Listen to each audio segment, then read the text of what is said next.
Cumprimento a amada igreja com a paz do Senhor. Aproveitando que os irmãos estão em pé, queria ler 1 Coríntios, capítulo número 1, versículo 18 a seguir.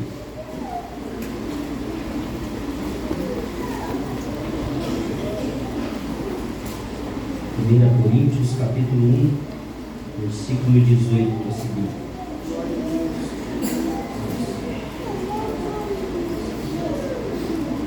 Porque a palavra da cruz é loucura para os que perecem, mas para nós que somos salvos é poder de Deus. Porque está escrito: destruirei a sabedoria dos sábios e aniquilarei a inteligência dos inteligentes. Onde está o sábio? Onde está o escriba? Onde está o inquiridor deste século? Porventura não tornou Deus louca a sabedoria deste mundo? Visto como, na sabedoria de Deus, o mundo não conheceu a Deus pela sua sabedoria, aprove a Deus salvar os crentes pela loucura da pregação, porque os judeus pedem sinais, os gregos buscam sabedoria, mas nós pregamos a Cristo crucificado, que é escândalo para os judeus e loucura para os gregos. Mas para os que são chamados, tanto judeus como gregos, lhes pregamos a Cristo, poder de Deus e sabedoria de Deus, porque a loucura de Deus é mais sábia que dos homens, e a fraqueza de Deus é mais forte do que a dos homens. Porque vede, irmãos, a vossa vocação, que não são muitos os sábios segundo a carne, nem muitos os poderosos, nem muitos os nobres que são chamados, mas Deus escolheu as coisas loucas deste mundo para confundir as sábias, e Deus escolheu as coisas fracas deste mundo para confundir as fortes. Deus escolheu as coisas vis deste mundo e as desprezíveis e as que não são, para aniquilar as que são, para que nenhuma carne se glorie perante Ele. Mas vós sois dele, em Jesus Cristo, para qual para nós foi feito por Deus sabedoria e justiça e santificação e redenção. Amém? Quero agradecer a Deus por essa oportunidade de estar aqui mais uma vez, mais um dia na casa do Senhor. Estou muito feliz, muito alegre, meu coração está, apesar do nervosismo, mas eu estou muito feliz. Agradecer ao pastor Roberto pela confiança, por mais uma vez confiar. De grande importância a palavra do Senhor e de grande também responsabilidade estar aqui e transmitir a palavra. Mas eu acredito que eu sirvo um Deus que é todo poderoso e foi Ele que quis que eu estivesse aqui esta noite. Amém? Quero comentar com os irmãos sobre a pregação de Paulo aqui na primeira carta aos Coríntios.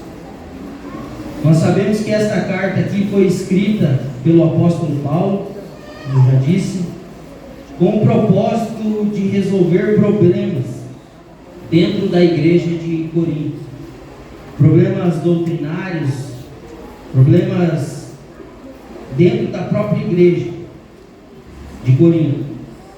A epístola em que lemos contém uma revelação inigualável sobre a cruz de Cristo.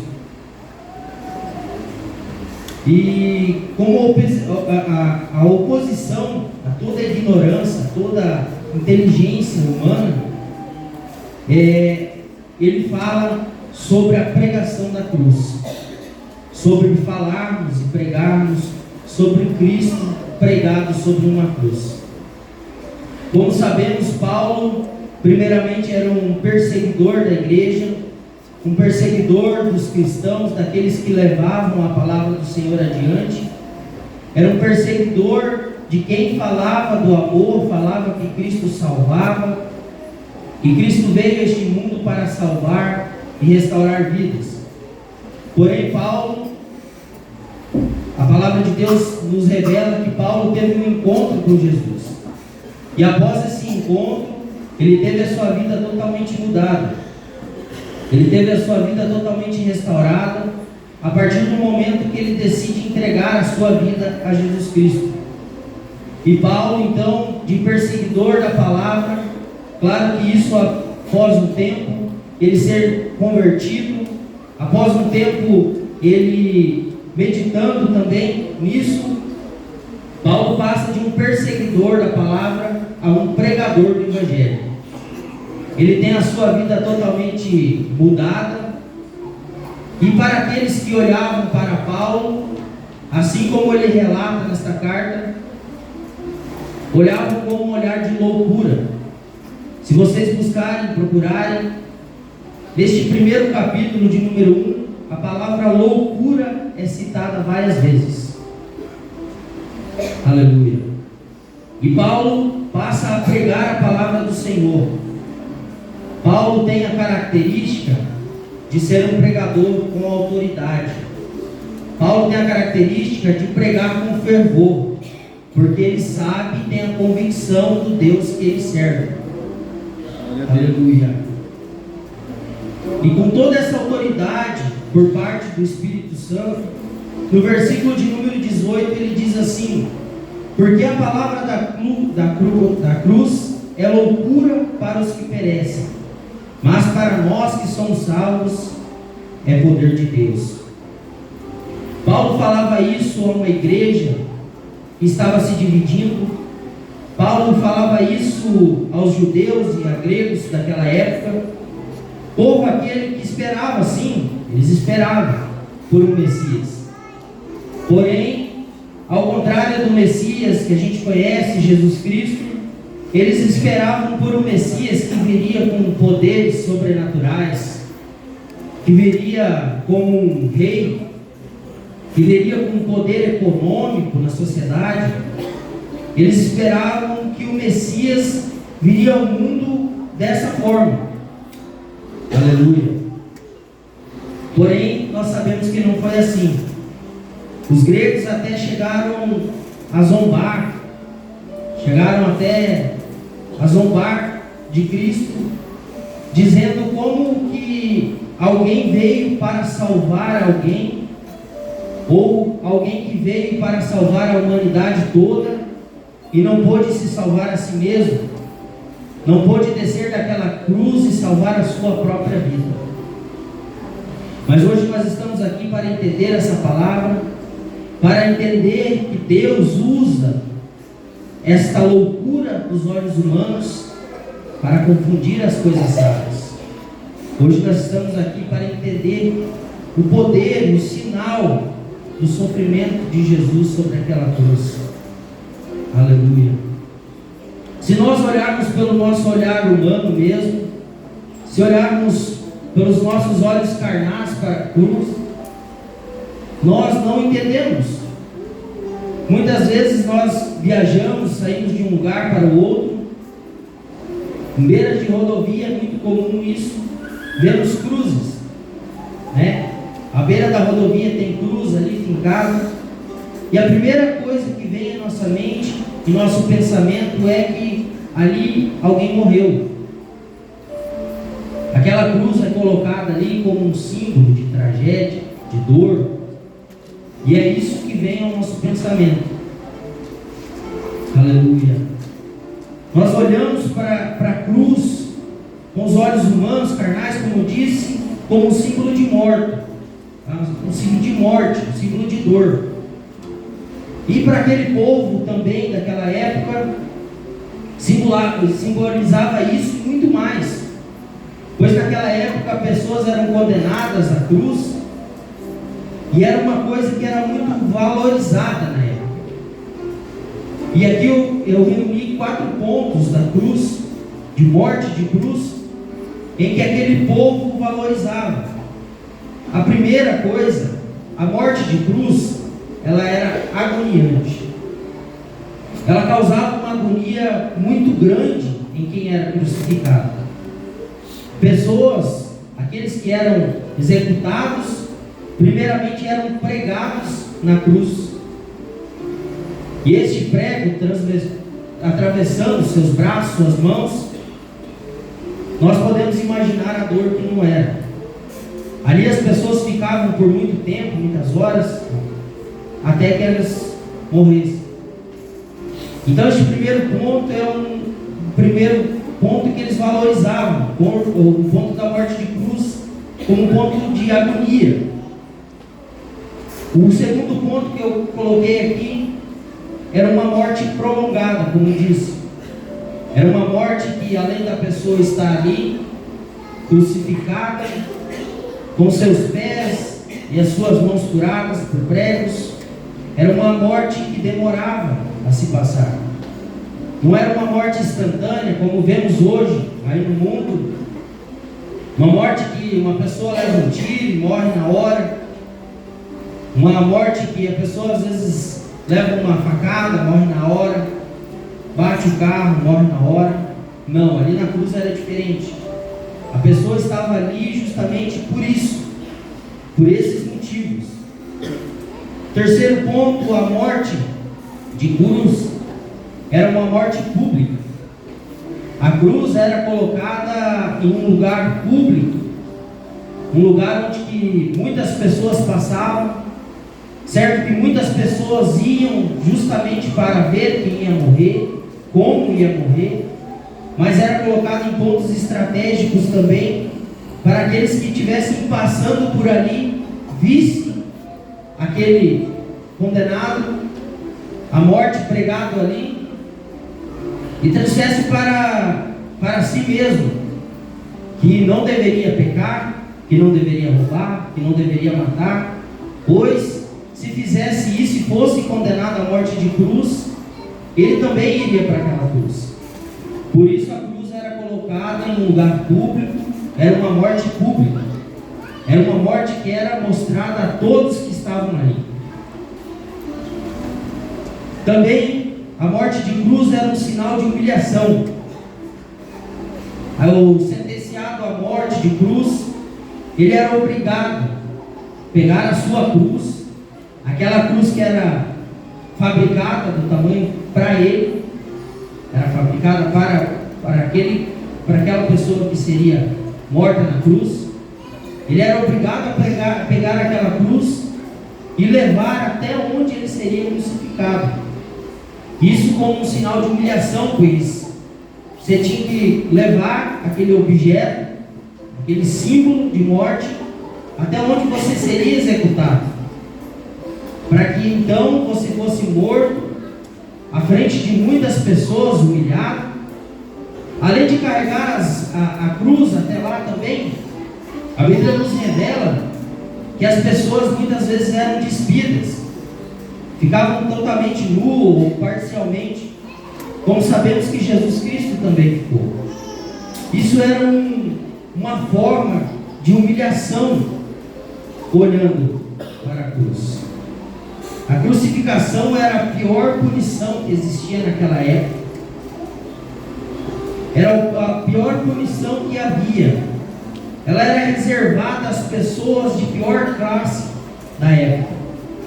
Muitas vezes, se buscarmos na história, a maioria das pessoas que eram crucificadas ali eram escravos, eram pessoas muito pobres, pessoas que também erravam sim, mas eram para a classe econômica menor, para os mais humilhados daquela época. Por isso, olhando aqui para a palavra de Deus, olhando para o que Paulo escreveu para nós, olhando dessa forma, nós entendemos o porquê Paulo se referia que pregar sobre a cruz era um sinal de loucura. Aleluia. Porém, meus irmãos, até Jesus Cristo era este o sinal. Até Jesus Cristo era dessa forma, meus irmãos. A cruz simbolizava tudo isso. Simbolizava sinal de humilhação, simbolizava morte agoniante, simbolizava tantas coisas. Porém, após Jesus Cristo, isso tudo mudou. Aleluia. E o porquê que mudou? Aleluia. Porque Jesus, aleluia, até Jesus tinha este significado, meus irmãos. Aleluia. Jesus não morreu pelos pecados dele. Jesus não morreu pelas falhas dele. Jesus não foi crucificado pelas falhas dele, não. Ele foi crucificado pelo meu e pelo seu pecado. Ele foi crucificado pelo meu e pelo seu erro. Não foi pelas falhas dele, ao contrário disso, Jesus morreu santo. Jesus morreu sem nenhum pecado, incorruptível, ele morreu naquela cruz. Aleluia. Por isso que até ali, a cruz era símbolo disso. Mas ao contrário disso, morreu Jesus por nossos pecados. Aleluia. Foi por amor, meus irmãos. Foi por amor que Jesus Cristo morreu na cruz do Calvário. Não foi nada mais, nada menos do que amor de Deus para conosco.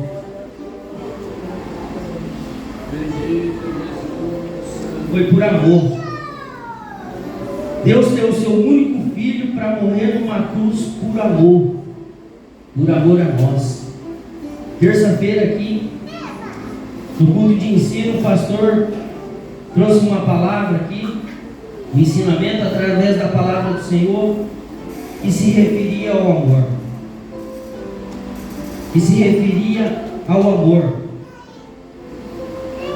E uma frase que ele diz assim, que nos ensinou através da palavra do Senhor, que quando a gente vai amar alguém, ou tende a amar alguém, seja um filho, um pai, uma mãe, quem seja, a gente tem que ter este amor por completo.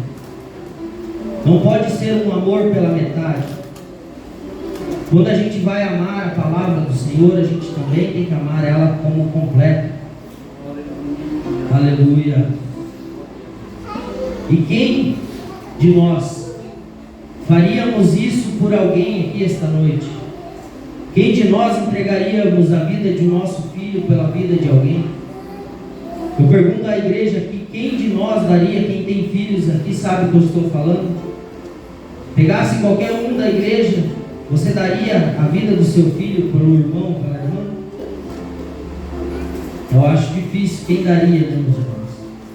Mas Deus tirou Jesus Cristo lá do céu, fez ele homem aqui nesta terra, onde ele sofreu, aleluia, onde ele foi tentado assim como nós somos todos os dias, aleluia, onde ele sofreu, onde ele foi angustiado, onde ele foi pregado, torturado na cruz do Calvário, onde ele carregou uma cruz que não era dele, aleluia, não era sobre as medidas dele, não era para ele, a humilhação não era dele, a humilhação era minha e sua, é pelo meu e pelo seu pecado que Jesus Cristo foi pregado naquela cruz.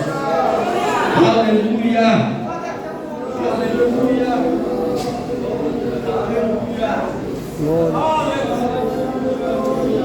aleluia, aleluia.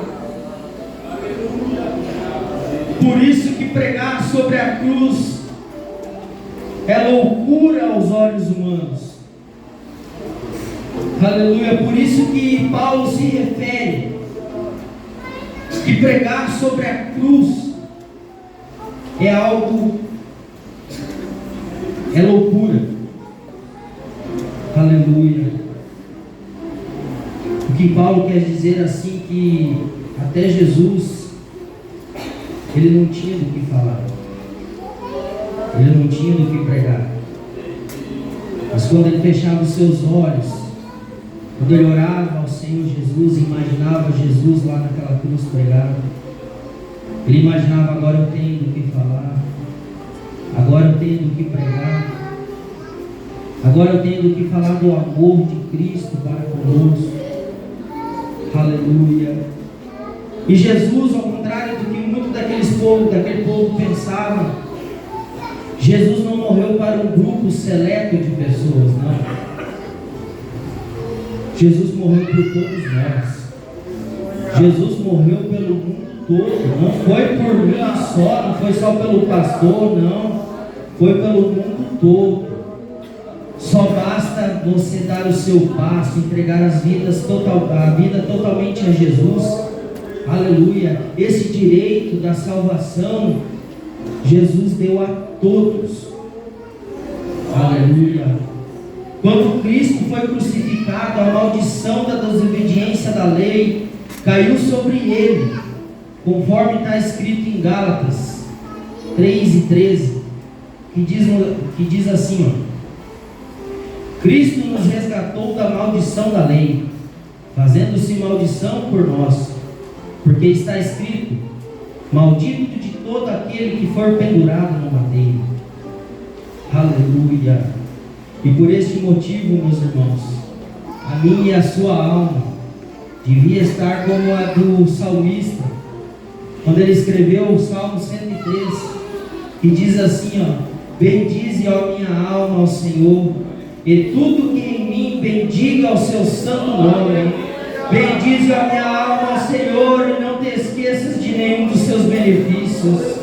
É Ele que perdoa todas as nossas iniquidades, as tuas iniquidades, e sara todas as enfermidades. Quem redime a tua vida da perdição e te coroa de benignidade e misericórdia. Aleluia. Glórias a Deus. Então, meus irmãos, a palavra que o Senhor colocou no meu coração é esta. Se você chegou aqui com alguma agonia, se você chegou aqui com alguma enfermidade, entregue a Jesus.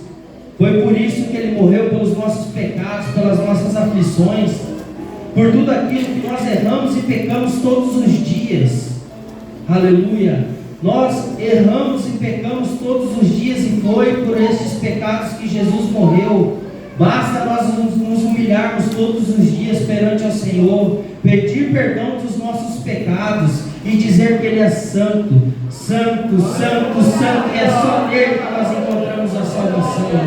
Aleluia. Aleluia.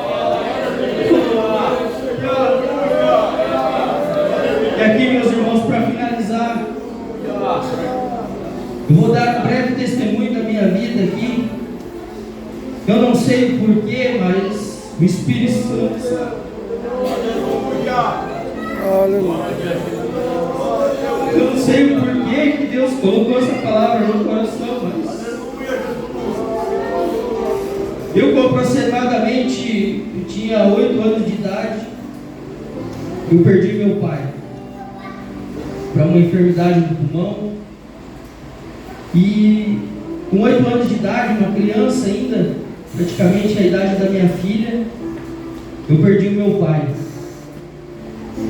E quando eu perco meu pai, ele era a fonte de renda da nossa casa. E eu ganhava tudo na mão, minha mãe não trabalhava.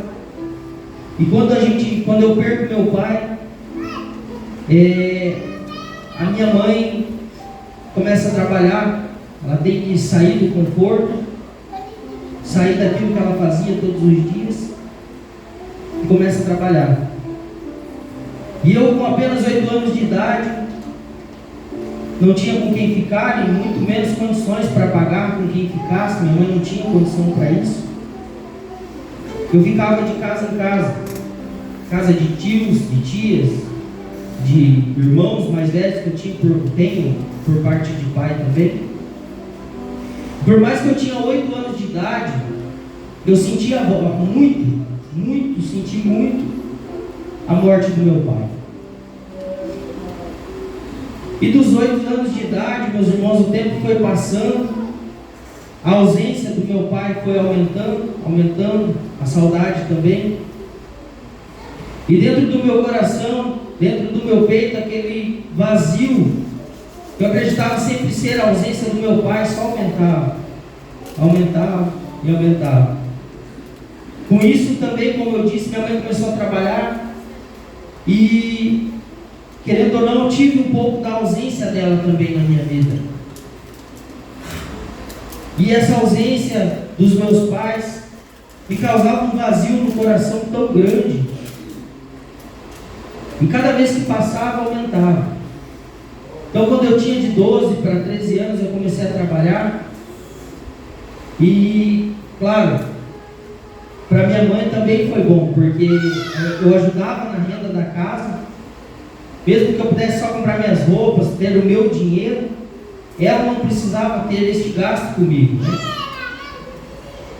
Só que com isso eu comecei a conhecer pessoas novas, comecei a conhecer caminhos diferentes, por consequência disso, por não ter ali a minha mãe e o meu pai sempre comigo, eu comecei a conhecer caminhos diferentes. Aleluia. E eu trabalhando, ganhando esse dinheiro, nada passava, aquele vazio do meu coração nunca era saciado. Quando eu tinha uns 13 anos de idade, mais ou menos, eu conheci a bebida alcoólica. Eu comecei a beber com apenas 13 anos, um adolescente ainda, uma criança, vamos dizer assim. Eu comecei a beber. E dos 13 anos de idade, meus irmãos, até os 25, foi dessa forma. Tudo que eu ganhava, meu salário, nunca consegui adquirir quase nada, vamos dizer assim, neste período. Tudo que eu ganhava, eu gastava com festa, com bebida, com tantas outras coisas que não valiam a pena. E o inimigo, ele é tão sujo, ele é tão covarde, que quando eu descontava este vazio que eu tinha no coração, no peito, eu descontava na bebida alcoólica, parecia saciar minha sede, parecia saciar, mesmo que momentaneamente, aquele vazio no meu coração passava. O inimigo, ele era tão sujo que ele fez isso por tanto tempo, dos meus 13 aos 25 anos. Porém, aos 25 anos, quando eu estava perdendo já a minha casa, quando eu já estava perdendo a minha família, minha esposa, testemunha minha aqui, quando a gente já estava se perdendo, eu já tinha minha filha, eu busquei um caminho diferente, meus irmãos. Não tinha o que saciava mais, então a gente buscou um caminho diferente, a gente buscou a igreja. E através do pastor, posso até citar o nome dele aqui, pastor Ney ali do Interlagos, ele trouxe uma palavra para mim e para minha esposa, em que ele aconselhou da parte do Espírito Santo. Ele foi servo de Deus, mas quem estava falando conosco era o Espírito Santo, era Deus. E ele falou: busque a Deus, não busque a bebida. Por muitas vezes, inclusive, o pastor Ney me viu alcoolizado, embriagado. Ele falou: não busque, não é aí que você vai encontrar a saída, não é aí que você vai preencher esse buraco no seu peito. E a partir daquele momento, meus irmãos, cerca de 2 ou 3 semanas, a gente começou a frequentar a igreja. E uma missionária lá de Foz do Iguaçu chega na igreja lá do Nelo, e com esta mesma palavra, pregando Jesus Cristo pregado na cruz do Calvário pelo meu pecado, pelo meu erro, pela minha falha, aleluia, pregando que Jesus curava, que Jesus salvava, pregando que Jesus era maravilhoso, que não importasse a angústia que eu tinha no meu coração, que se eu entregasse a Ele, Ele tudo faria, Ele tudo preenchia. Através dessa palavra, aquela missionária falou, aleluia. E quando eu abri os meus olhos, eu estava aqui entregando a vida para Jesus em frente ao público, aleluia. E a partir daquele momento, meus irmãos, aquele vazio no meu peito nunca mais voltou, aleluia. O Espírito Santo tomou conta, Senhor Jesus, aleluia. O Espírito Santo tomou conta daquele vazio que eu sentia dentro do meu coração. É claro que eu sinto muita saudade do meu pai, sinto muita saudade dele, queria que ele estivesse vivo até hoje. Mas aquele vazio que eu sentia no meu coração não era a ausência do meu pai, era a ausência do Pai Celestial, era a ausência do Espírito Santo dentro de mim, aleluia, aleluia. Eu não sei como você chegou aqui esta noite, eu não sei, mas se a tua angústia é maior, se você está se entregando à depressão, se você está se entregando ao mundo, se se você está se entregando às coisas do mundo, Deus me trouxe aqui para trazer uma palavra para o teu coração e dizer: entregue na mão dele e ele tudo fará. Assim como ele fez na minha vida, ele pode fazer na sua também. Basta você crer e acreditar que Deus tem o poder para a sua vida. Aleluia. Glória a Deus.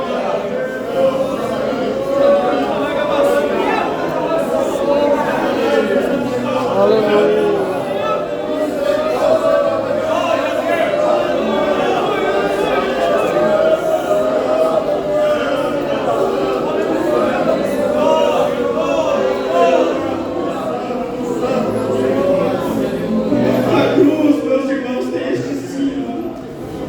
De tristeza e dor, mas quando você fechar os seus olhos, imaginar Cristo lá, pregado sobre a cruz. Aleluia. Éramos Deus de um lado, um abismo no meio, e nós no outro. Jesus Cristo veio e estendeu as suas mãos e nos ligou a Deus novamente. Aleluia. Foi pelo sacrifício dele, foi pelo sangue puro dele que nós estamos aqui. Aleluia. Aleluia. Glória a Deus. Logo mais o pastor vai fazer o apelo e vai pedir se alguém chegou aqui com angústia, com tristeza, com aflição. E eu garanto através do meu testemunho e do meu coração, meus irmãos, se entregares na mão dele, ele tudo fará. Deus amou o mundo de tal maneira que deu seu único filho para morrer por amor a nós. Agradeço a oportunidade, em nome de Jesus.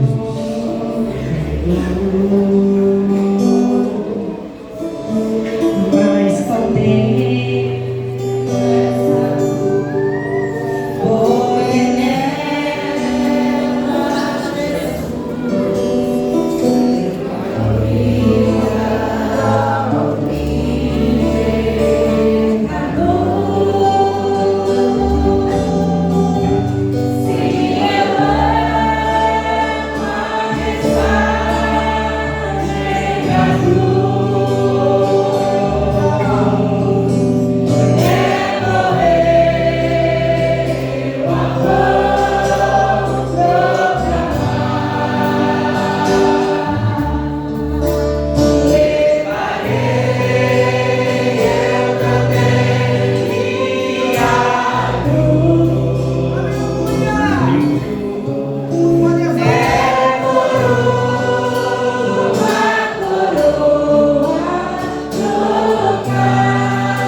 cheio, cheio, cheio do Espírito Santo. Basta você dar o passo. Aleluia. Onde temos uma vida para Jesus. Aleluia. Aleluia. Oh. Você quer fazer um concerto com Jesus? Você quer entregar a sua vida a Jesus? Toma essa atitude, vem aqui à frente, meus irmãos. Eu garanto que você não vai se arrepender. Aleluia. Aleluia. Temos alguém que quer entregar a vida para Jesus? Aleluia. Aleluia. Aleluia. Glória a Deus. Quer fazer um concerto com Jesus nesta noite? Aleluia. Aleluia. Alguém que precisa de uma cura, um milagre em sua vida, seja a causa da justiça, seja a causa que for, se coloque aqui à frente, prostre-se ao Senhor e Ele tudo fará. Aleluia. Nós servimos a um Deus maravilhoso, Deus piedoso, misericordioso. Ele pode todas as coisas. Você que chegou aqui enfermo, se você crê que Jesus Cristo pode te curar, Ele vai curar nesta noite. Basta você crer. Basta você crer em Jesus Cristo. Aleluia. Aleluia. Quem precisa de oração na igreja?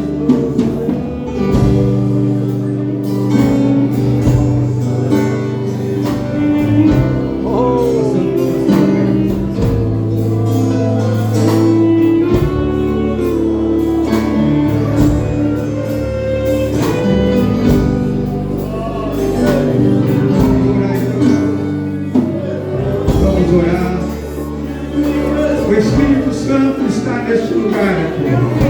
A presença de Jesus é real em nosso meio. Seja cheio da presença de Deus. Você que é batizado, fale em mistérios. Você que não é batizado, seja batizado agora. Porque quem batiza é Jesus, que Ele está aqui nesta noite. A palavra dos céus diretamente para nós nesta noite. Aleluia. Que transforma, palavra que liberta, palavra que abre o caminho. Aleluia, nós vamos orar agora. Querido e eterno Deus, tudo aqui é para ti, Senhor. A tua palavra nesta noite ministrada com ousadia e poder dos céus, ó Pai. Senhor, que possa agir na vida dos teus servos, aquele que precisa de um milagre, aquele que precisa de uma bênção, aquele que tem algum problema da justiça, ó Deus, entra com uma providência. O Senhor é o advogado dos advogados, ó Pai. Senhor, abençoe o teu filho, abençoe a tua filha, renova as forças, ó Pai. Aquele que está com o coração afetado, angustiado, aflito, Senhor Deus, em nome de Jesus. Em nome de Jesus, Senhor, traga paz, traga o alívio, traga a esperança, Senhor Deus, traga o renovo, Senhor, em nome de Jesus, Senhor, traga alegria ao coração do teu servo, traga alegria, Senhor, ao coração da tua serva, na mente, Senhor, traga paz, Senhor Deus, abençoe os pastos do teu filho. Abençoe os passos da tua filha. Abençoe o Lourenço, Senhor, naquilo que ele está precisando. Em nome de Jesus. E para a glória do teu nome é que nós pedimos, crendo no milagre, crendo na bênção. Aleluia. Em nome de Jesus. Em nome de Jesus. Aleluia. Pode voltar para o seu lugar. Crendo. O nosso Deus continua realizando milagres.